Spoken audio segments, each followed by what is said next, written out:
store for Etty and Scarlett in Shortland Street. So what's the plan? You and Craig getting back together or what? Not an option. So why'd you sleep with him? Just to get back at Sarah? Believe me, she was the last thing on my mind. And then there's the very elegantly coutured Ms. Samuels. What about him? Nothing. I'm sure we'll both manage to conduct ourselves in a highly professional manner. It's just she'll be better dressed. Never mind that all the time that we were together, I now know that you were wanting her. And then you go and hurt me all over again. Maybe Sarah's safe, but you won't be if you don't get out of here.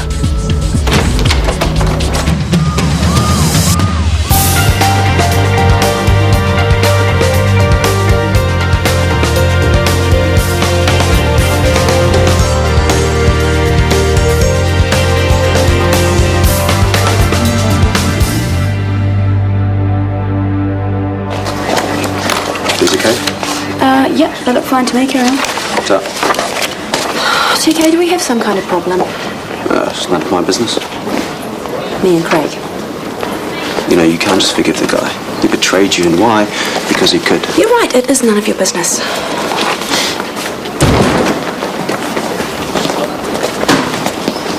You okay? He wanted to know how I could lower myself to take you back. What did you say? Well, I didn't have an answer. Love conquers all? If it can keep its pants on. How did it go with Huia? Not brilliantly. Bad or very, very bad? Homicidal bad. We better watch ourselves.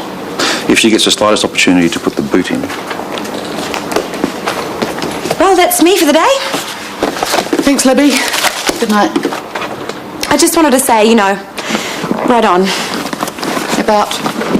I couldn't help but overhear a tiny bit of your discussion with Dr. Valentine. You overheard the entire screaming match, in other words. And he deserved both barrels. When men play us for fools, they deserve everything that we can throw at them. Libby, And I promise you that it won't go any further. That'd be good. Although, if somebody happened to ask my opinion about Dr. Valentine's behaviour, then I'd let rip, believe me. Let's just put it all behind us, please. Gotcha. Nobody's business but your own. Oh, and I just wanted to say that every woman here is behind you 100%, especially me. Thanks, Libby. And the pain and misery that you're feeling right now, it will go. Not completely, but it will die down to like a big, dull, throbbing ache that you'll learn to live with. Something to look forward to. Meanwhile, Dr. Valentine will see the contempt in our eyes and he will suffer. Don't you worry about that. Libby. Yes? Good night. Oh, good night. And as for that Sarah Potch... Right. Good night.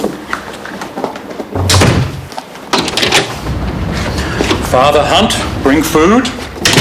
Daughter, look. Hooray! You look like I feel. Thought you'd be happy. You had your cake and ate it too, right? Yes, I don't deserve it, but Sarah has taken me back. That one fact does make me happy. The only ray of sunshine in a sea of fresh cow flops. Well, that and you'll be sending me happy postcards from Armenia, if that's where the student exchange program sends you. I will miss you, though. When do you find out? Tomorrow, probably. You still looking forward to it? Oh, yeah. Well, good. The only other news is that Sarah and I have decided, all things considered, and the fact is that... She's moving in. Yeah. Hooray and good luck. Well, thanks. It's happening a bit sooner than we thought. We should be okay. You reckon? Dad, if you ever found some woman who was finally truly the one, you'd still stuff it up. Yeah, well, maybe. Is it cool about Sarah moving in? Sure. Move them all in. Get a harem. Well, it's great. About Sarah, I mean. Though the harem idea does have legs.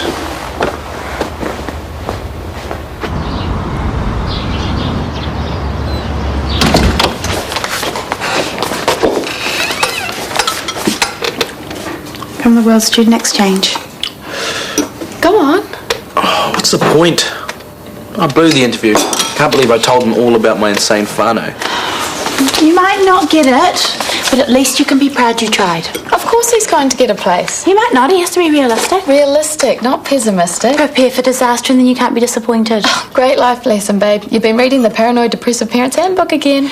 Maybe telling the panel about his weirdo dyke guardians will get him the sympathy vote, and they'll send him to a family with mum and dad and 2.5 kids. Baby, give him the letter. Etty, open it.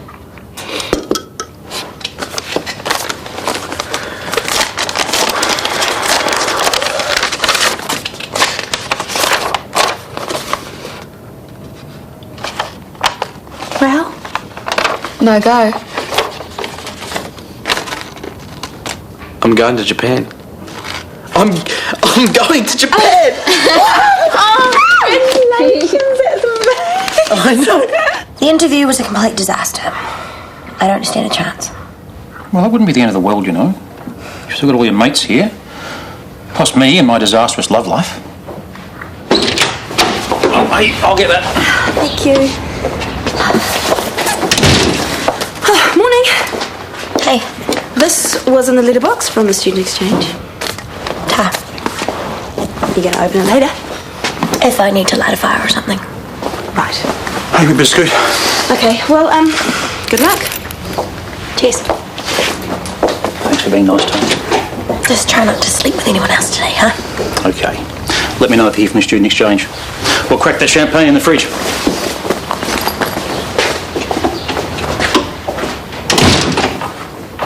Acute lower back pain, obs are okay, temp 37.5. I need pethidine. You've had pethidine in the past, I take it? Kidney stones. All right, well, just check your records and have a look at you. Bit quick to ask for narcotics.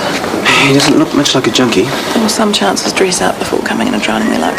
But he is pale and sweaty. It could be withdrawal or it could be legit pain. Oh, I'll see what his notes tell us. You can play medical detective. Excuse me, come here. He served me pasta from Coltrane and then tried to tell me that he and Alice cooked it themselves. That's not very Christian.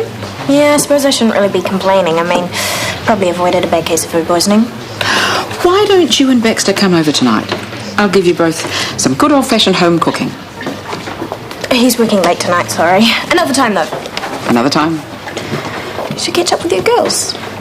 Tanya can't drag herself away from Anthony, and Libby and Maya do nothing but bicker when they're in the same room together. Sorry, I'm complaining. I'm just feeling so restless. Post-holiday letdown, eh? Amazing how quickly you can set in. Well, I'm not up for much later, but if you fancy a lazy night, eating junk, watching DVDs... Sounds perfect. Great, and give me a call. And if you decide to have an early night, no problems. Of course. He feels better then. Much. Any plans for tonight? Not really, just junk food and DVDs. What, would you like to come over and... Okay, get a line in and get him admitted. Right, now push a half litre through, repeat the peak flows, and then get a 12 litre, okay? Yes? I wouldn't mind you advising something. Just cut to the chase, please, TK. Got a guy with sacroiliac pain and muscle spasms. Yep, lower back pain, got it, and... And the thing is, he's got a history of renal involvement, kidney stones, but he's claiming that this is different, it's just his back. What's his temperature? Borderline, 37.5, which makes me think, maybe there is some underlying renal issue. Is that him there? That's the price, yeah. Well, he's walking, he's non-acute. Give him some oral painkillers, tell him to see his GP, and then get his missus to give him a back rub in the meantime. Is that it? Yeah, I was thinking I should do some bloods on him. Well, his GP can assess if he needs anything more than an aspirin and a lie-down. Because, right now, we're up to here with real patients.